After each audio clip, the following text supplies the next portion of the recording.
My name is Ryan Bookout. I'm from Hudson, Colorado, and I'm 30. I didn't really have a choice. My father is one of the best hands I've ever known, and I had the opportunity of being at his right side ever since I was, born, obviously. But it was my dad and I most of my life. My mom left when I was real young, so it was he and I, and we moved around a lot and trained a lot of horses and got to see a lot of different training ways and how they did different things. And you pick that up. You have to be open-minded when you travel around a lot. You can't be closed-minded and say, this is how I'm going to do it, because you go to different places and you see different ways that they do it, and you have to contort and reform.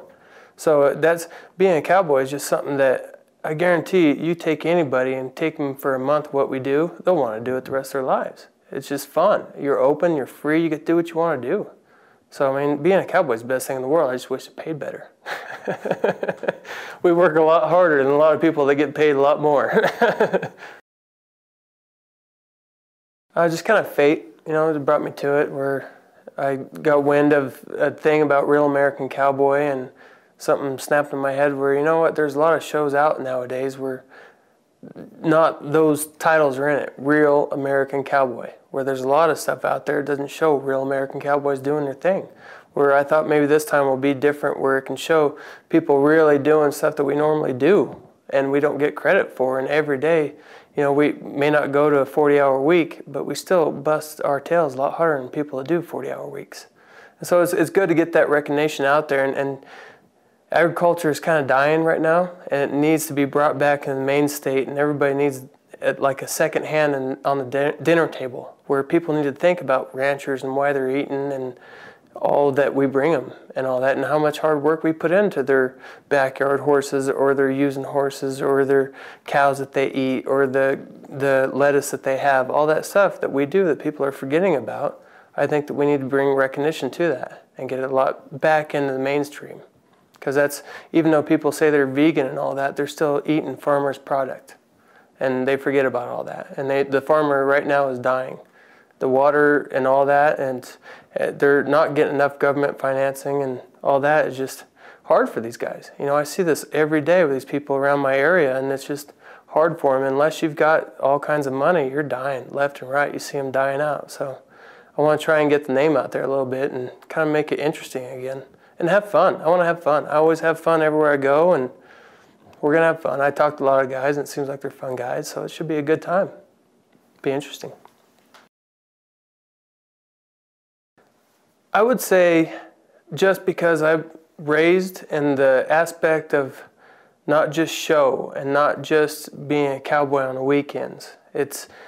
You can be a cowboy and not have to dress in the whole nines. It just depends on where you're raised. And if you feel comfortable in who you are, it doesn't matter what you wear and what you do and what you listen to. If you're handy, I've seen a lot of guys with tattoos all over their body, and there's no way that you're thinking these guys aren't that handy. And they get on. That just shows you not to be closed-minded. And see these guys that look like bikers get on a horse and just be control, and just like they were Ray Hunt sitting up in the middle of them, and you're thinking, wow. That's a good thing I didn't just close this guy out and thinking that, oh, there's no way. He don't got a cowboy hat on and boots. He's not a cowboy. Where I've learned that there's kids out there and guys out there that are just as handy as you are. It doesn't matter what they look like. But being a cowboy is just a state of mind of where it's just like martial arts. It has a history. There's people that have laid foundation for us.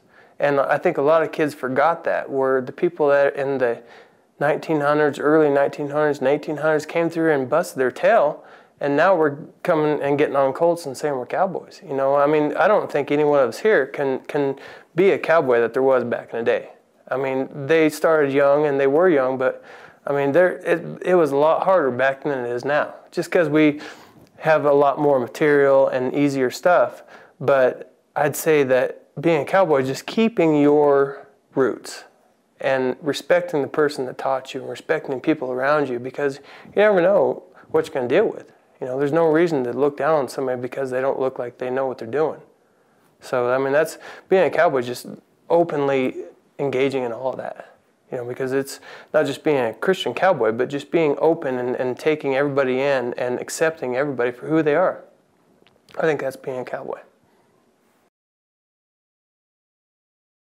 just another chapter in my life. I've had so many different chapters, just weird things, you know, where, I mean, living from every state from California to Arkansas in between, and just this is another thing that I'm going through. You know, and there's going to be so many new opportunities in my life, and there's just one footprint I want to put in, you know, and have some sort of documentation so I can show my kids, and just something that I wish I could go back in the 70s and see my dad, how he was, and there was nothing like that. So now I think, well, maybe this will be some sort of way that my kids will see me when I was 30, you know. It'll stand forever, I hope. I am Ryan Bookout, and I am the real American cowboy.